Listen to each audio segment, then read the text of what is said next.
کوئی گفتگو نہیں کرتے، قرآن و حدیث کی روشنی میں ہم آپ کو سمجھاتے ہیں، اور اس پر ہمیں الجھنے کی ضرورت نہیں ہے۔ اپنے علماء کی سیرت کو دیکھو، اپنے صحابہ کی سیرت کو دیکھو، اپنے تابعین کی سیرت کو دیکھو، تبع تابعین کی سیرت کو دیکھو، جناب محمد رسول اللہ صلی اللہ تعالیٰ علیہ وسلم کی سیرت کو دیکھو۔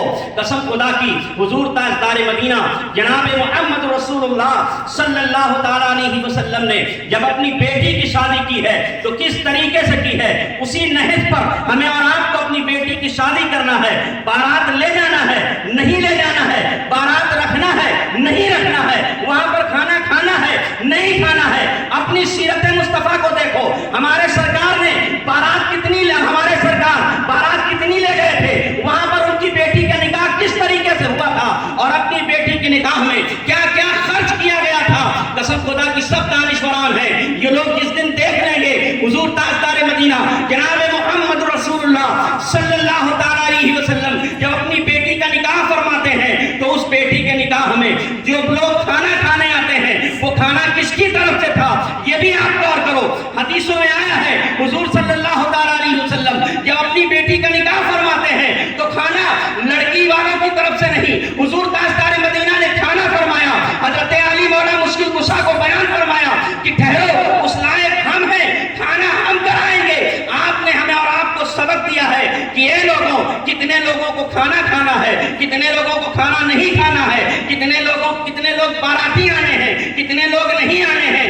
یہ طریقے مصطفیٰ پر ہے۔ جس دن ہم طریقے مصطفیٰ کو اپنا لیں گے، قسم خدا کی ہمارا دین بھی سدھرتا ہوا نظر آئے گا، ہمارا عقبہ بھی بنتا نظر آئے گا۔ لہذا اپنے دین پر ہم غور کریں، اپنے مذہب پر غور کریں۔ جس دن ہمیں اور آپ کو طریقے مصطفیٰ کو اپنا لیں گے، پوری دنیا ہمارے قدموں پر تہرتی ہوئی نظر آئے گی، پوری دنیا ہمارے قدموں پر جھکتی نظر آئے گی۔ اسی لیے اللہ تبارک و تعالیٰ ارشاد فرماتا ہے وَلَا تَهِنُوا وَلَا تَحْزَنُوا وَأَنْتُمُ الْأَعْلَوْنَ إِن كُنتُم مُؤْمِنِينَ۔ اے لوگوں، اگر تم کامیابی چاہتے ہو، کامرانی چاہتے ہو، پوری دنیا پر قبضہ کرنا چاہتے ہو تو کچھ بننے کی ضرورت نہیں ہے، پہلے پکے مسلمان بن جاؤ، شریعت مصطفیٰ پر عمل کرنے کی کوشش کرو، شریعت کے دائرے میں شادی کرو، شریعت کے دائرے میں اٹھو بیٹھو، شریعت کے دائرے میں کھانا کھاؤ، اگر پانی پیو تو شریعت کے دائرے میں، اگر کھانا کھاؤ تو شریعت کے دائرے میں، اگر اٹھو تو شریعت کے دائرے میں، کسی سے مصافحہ کرو تو شریعت کے دائرے میں، کسی سے گفتگو کرو تو شریعت کے دائرے میں۔ لیکن ہماری شریعت کہاں، اپنی شریعت کے دائرے میں نہیں کرتے۔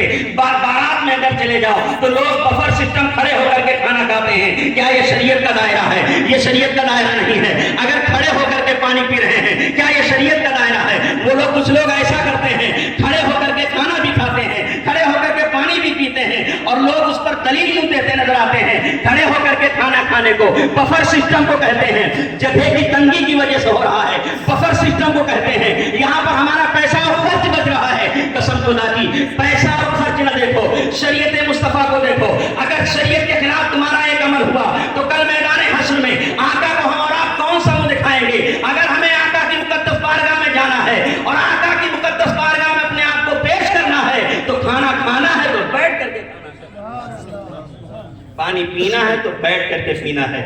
بفر سسٹم کو ختم کریں، اور جب آپ بفر سسٹم کو ختم کریں گے، شادی کے رواجوں کو، جو رواج ہیں، فضول رواجات ہیں، ان کو ختم کریں گے تو انشاءاللہ تعالی ہمارے قوم میں انقلاب پیدا ہوگا۔ وما علینا الا البلاغ، استغفر اللہ ربی من کل ذنب و